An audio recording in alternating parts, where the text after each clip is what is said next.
We are just getting word on tariffs China is imposing on U.S. imports. They target fruit and nuts and wine. They also apply to pork products and steel and aluminum. The Commerce Ministry in Beijing says they are a response to the previous U.S. tariffs on steel and aluminum. Joining me from Beijing is Wallace Cheng. He's the managing director for China at the International Center for Trade and Sustainable Development. Wallace, first your reaction to the news that China has responded in a sense.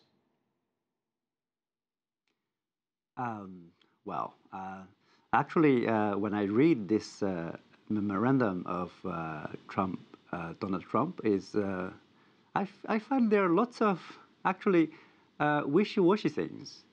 There's many things that is proposed list and will take about another 2 or 3 months to get the final list.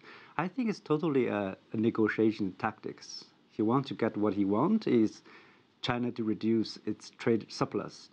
100 billion trade surplus. So, Robert Ross... I'm thinking... Go ahead, I'm sorry.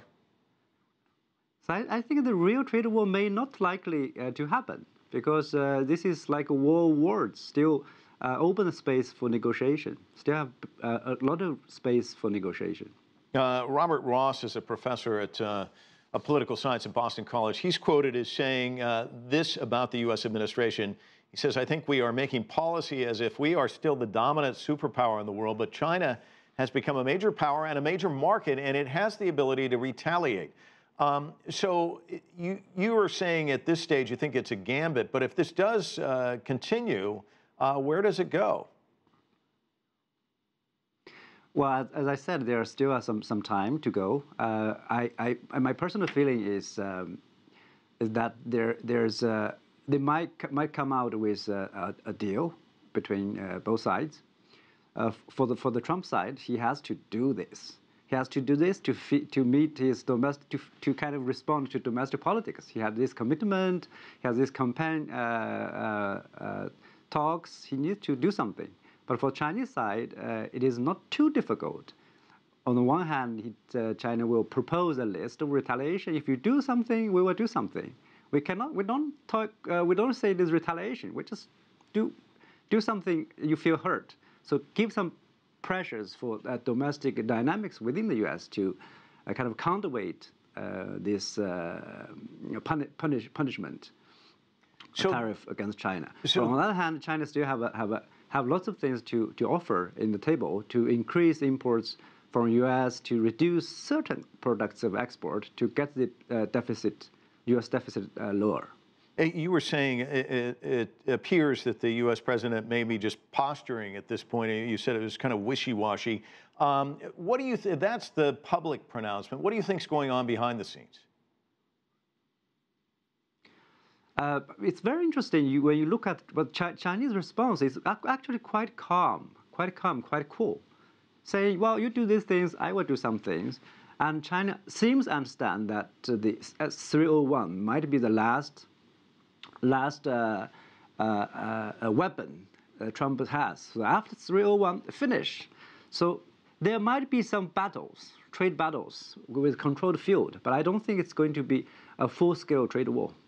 Wall Street reacting today, the numbers plunging. They're undoubtedly not very happy with any kind of talk about a trade war. Do you think that's going to have any impact on the White House?